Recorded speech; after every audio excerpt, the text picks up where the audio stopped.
좋으신 주님의 은총과 평화가 오늘 예배 자리에 나온 우리 모두 위에 함께 하기를 빕니다. 한 주간 평안하셨습니까? 오늘만이라도 모든 근심을 내려놓고 주님 안에 머무는 안식과 평화가 우리에게 임할 수 있기를 빕니다. 모든 근심과 염려는 주님께 맡기고 주님을 바라보는 우리 모두가 되었으면 합니다. 만 7년이 되었습니다. 저는 7이라는 숫자를 생각하면 이 야곱이 라헬을 얻기 위해 수고했던 시간이 생각납니다.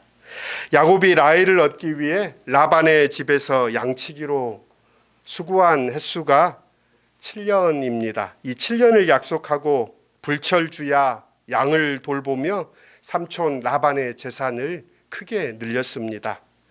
얼마나 헌신적이었는지 그는 그 시간이 참 먹는 것 또 잠자는 것조차 줄여가며 자신이 헌신적으로 양을 돌보았노라라고 후에 고백하는 것을 읽어봅니다. 그러나 그에게 그 시간은 힘들기만 했던 것은 아닙니다. 비록 많은 수고를 하였지만 라헬을 얻는다는 기쁨에 야곱은 7년을 수일과 같았다라고 야곱은 고백합니다. 그러나 그 수고가 무색하게 라반은 야곱을 속입니다. 야곱을 아니 배신하지요. 라헬 대신에 레아를 첫날 밤 신방에 들여보냅니다. 동생이 먼저 신방에 들어가는 일은 없다며 억지를 부리는 이 라반의 행태에 야곱은 얼마나 놀랬을까요? 그리고 얼마나 분개했을까요? 그리고 또한 레아의 심정은 어떠했을까요? 이런 생각들을 해봅니다. 다시 7년을 약속하고 얼마의 시간이 흐른 후에 야곱은 라헬을 얻습니다. 어쩌면 우리의 수고도 그와 같습니다. 때로는 헛수고처럼 보이고 무의미하며 너무나 참 큰 아픔에 치를 떨기도 합니다. 그러나 그런 우리의 수고가 주님을 향한 사랑이었다면 그 수고는 결코 무의미하거나 헛된 대로 돌아가지 않을 것입니다. 시온교회를 시작하며 다른 길을 걸어보겠다는 마음으로 시작했습니다. 오늘의 한국 개신교회 상황이 내후외환입니다. 내부적으로는 젊은 사람들이 교회를 떠나고 또 종교적으로 더 이상 그리스도교는 매력적인 대안이 되지 못하는 상황입니다. 외부적으로는 코로나와 또 비상계엄 하에서 교회는 극우화되면서 사람들의 손가락질을 받습니다. 교회의 본질을 다시금 회복해야 할 때입니다. 하나님을 따라 믿음의 삶을 살고자 하는 우리의 목적은 여전히 유효합니다. 화려하거나 자극적이지 않지만 때마다 일마다 함께 하시는 하나님 안에서 말씀을 묵상하고 조용히 주님 앞에 머물며 곁을 같이 하는 형제자매들과 기뻐하며 사랑하는 삶을 사는 것은 세상 끝날까지 언제나 유효할 것입니다. 우리는 계속 그 길로 주님께 부름을 받습니다. 우리의 호흡이 다하는 날까지 하나님과 동행하는 우리의 믿음, 우리의 삶이 될 수 있기를 소원합니다. 오늘 성서 일과의 본문은 예수의 처음 제자가 됐던 두 사람에 대해 알려주고 있습니다. 공관복음서와는 좀 다른 시선을 제시하시지요. 공관복음서에는 예수님께서 갈릴리에서 사역을 시작하신 이후에 그물을 던지던 그들에게 나를 따르라라고 말씀하셨을 때 제자들이 즉시로 배와 그물을 버려두고 예수를 따르면서 제자가 되었다라고 증언합니다. 그러나 요한복음은 조금 다른 결에서 오히려 시작합니다.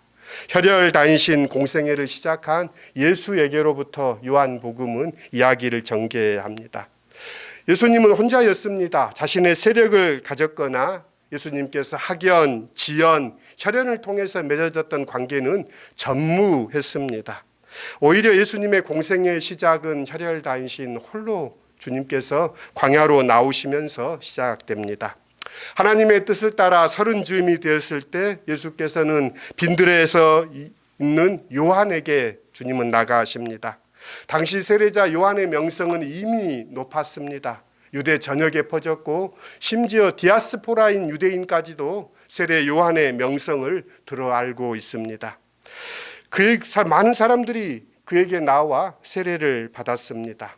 그래서 그에게 나와서 그를 스승으로 여기고 또 몇몇 사람들은 그의 추종자가 되어 세례자 요한의 제자가 되어 있는 상황입니다. 이때에 광야에 나와 세례 요한에게 세례를 받으려 했던 많은 사람들의 무리에 예수께서도 섞여서 광야로 나오십니다. 예수님께서 세례를 받으러 나오십니다. 오늘 요한복음의 증언은 그렇습니다. 요한도 예수를 이전에 알지 못했다라고 소개합니다.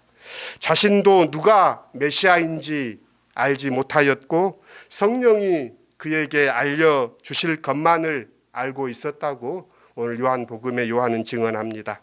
세례를 받으러 나온 예수를 보고 그제서야 성령이 임함을 보고 그는 그가 메시아임을 알았다고 증언합니다. 성령이 그에게 머물렀기 때문입니다. 세례를 받으신 예수께서는 세례 요한을 떠나신 것이 아닙니다. 광야를 떠나지 않고 그곳에 얼마간 머물렀습니다. 요한은 자신의 주의를 거니시는 예수를 보면서 말합니다. 하나님의 어린 양이다. 보라라고 세례자 요한은 증언합니다. 학자들은 하나님의 어린 양이라는 요한의 증언은 두 가지 의미가 있다고 합니다. 그러니까 요한이 하나님의 어린 양이다라는 말을 들었을 때 유대인들은 이 두 가지를 생각했다는 것입니다.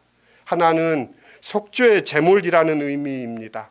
이스라엘 백성들이 예루살렘 성전에서 오랜 세월 드렸던 속죄 제사, 그 제물처럼 백성의 죄를 없이 하는 양으로서 예수를 증언합니다. 또 다른 하나는 유월절 어린 양으로서 하나님의 구원 이스라엘이 되는 것입니다. 즉 예수께서 이스라엘의 구원이시다라는 의미로 곁에 선 제자들은 받아들였습니다. 요한이 이 증언을 했을 때 곁에 많은 사람들이 있었을 것입니다. 그를 따르는 많은 추종자들. 그래서 요한을 스승으로 존중하고 그를 참 선지자로 여긴 사람들은 그 증언에 주목했습니다. 그런데 참 특이하게도 요한의 증언을 듣고 주목한 사람은 두 사람입니다. 처음 시작하는 예수께 흥미를 느끼고 그를 주목한 사람 둘을 요한복음은 소개합니다. 뒤에 본문을 읽지 않았지만 읽어보면 꼼꼼히 살펴보면 한 사람의 이름은 등장하지 않습니다. 아마 그는 이 복음서의 중요한 공동체의 중요한 인물 요한복음의 기록자일 것으로 추정합니다. 그래서 복음서 저자이며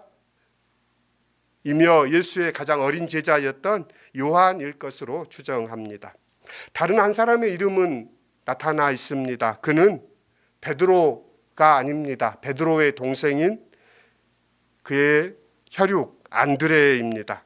그러니까 안드레와 또한 예수 곁에 선 다른 제자 한 사람이 세례자 요한의 이 증언을 듣고 그 둘은 움직입니다. 세례자 요한을 떠나서 예수에게로 갑니다. 랍비어 하면서 예수께 그들이 예수님 앞에 가지요.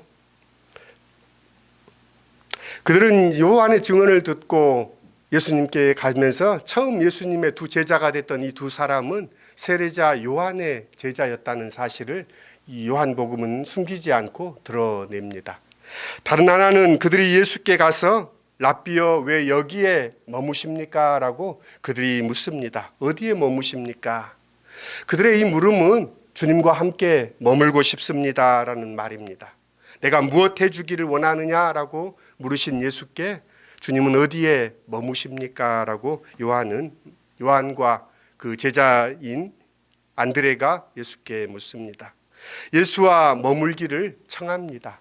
거처를 함께 합니다. 성서는 거처를 함께 한다라는 의미를 중요하게 다룹니다. 특별히 요한복음은 그 거처를 함께 한다라는 의미를 중요하게 여깁니다. 예수께서 우리가 잘 아는 포도나무 비유 속에서 너희가 내 안에 내가 너희 안에 거하면 너희가 참 제자가 되고 참 포도나무의 열매를 맺힐 것이다 라는 말씀과도 이어지는 맥락입니다.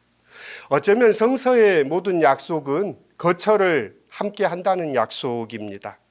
그러니까 아브라함과 이삭과 야곱, 요셉으로 이어지던 약속이 출애굽을 통해 이스라엘 백성들은 하나님의 백성이 됩니다. 그리고 하나님은 그들의 주가 되십니다. 출애굽 백성은 성막을 통해서 하나님이 그들과 함께 거하시는 분임을 증언합니다. 또한 예루살렘 성전으로 이어지는 그 약속송에 하나님이 그 백성과 함께 하신다라는 약속입니다. 우리는 그 약속이 예수 안에서 이루어졌음을 고백하는 교회의 일원입니다. 믿음의 삶의 요체는 예수를 모시는 것입니다. 우리의 삶에, 우리의 행동에, 우리의 생각에 그분과 함께 살아가는 것입니다. 요한복음은 그때가 오후 4시라고 증언하는데요. 유대인들의 시간으로는 10시, 10시를 뜻합니다. 그리고 그들이 예수와 함께 머뭅니다. 그리고 나서 안드레는 형 베드로를 예수께 데려와 인사시키고 그를 소개하고 게바라는 이름을 베드로는 얻습니다. 저는 여기서 두 가지를 생각합니다. 하나는 요한의 증언을 듣고 그 증언에 충실히 따랐던 두 사람, 그들이 요한의 제자였다가 예수의 제자가 되었던 인물들, 스승의 말을 듣고 간직하고 그 말을 행한 사람입니다. 예수께서도 말씀하십니다. 하나님의 말씀을 듣고 실천하는 사람, 그가 하나님의 아들이다라고 하십니다. 많은 정보를 듣는 것이 중요하지 않습니다.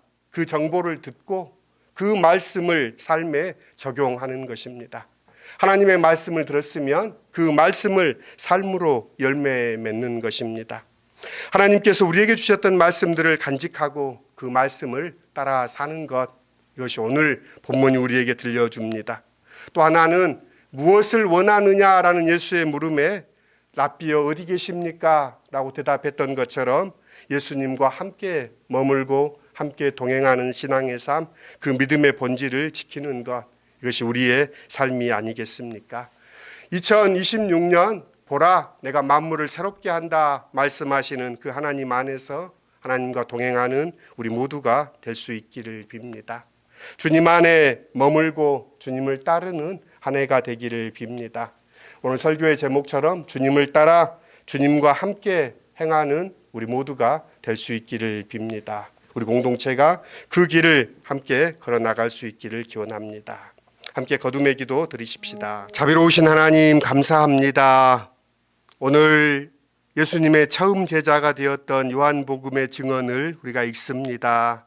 세례자 요한의 제자였다가 예수의 제자가 되었던 안드레와 요한의 이야기 속에서 하나님의 말씀, 하나님의 음성을 듣고 반응하는 사람, 그가 하나님의 사람임을 우리가 알게 됩니다. 또한 하나님 무엇을 원하느냐라는 예수의 물음에 주님 어디에 계십니까? 주님의 머무는 곳을 청했던 제자들의 이 물음 속에 오늘 우리의 길이 거기에 있음을 고백합니다. 믿음의 삶을 사는 우리들 하나님의 말씀을 간직하며 주님 거하시는 곳, 주님 행하시는 곳, 주님 머무는 곳에 우리도 함께 행할 수 있는 믿음 더하여 주십시오. 시온교회 설립 7주년을 맞습니다. 하나님 주님의 은혜 안에 주님과 주님을 따라 주님과 함께 행하는 시온교회 되게 하여 주십시오. 감사합니다. 하며 예수님의 이름으로 기도드립니다. 아멘.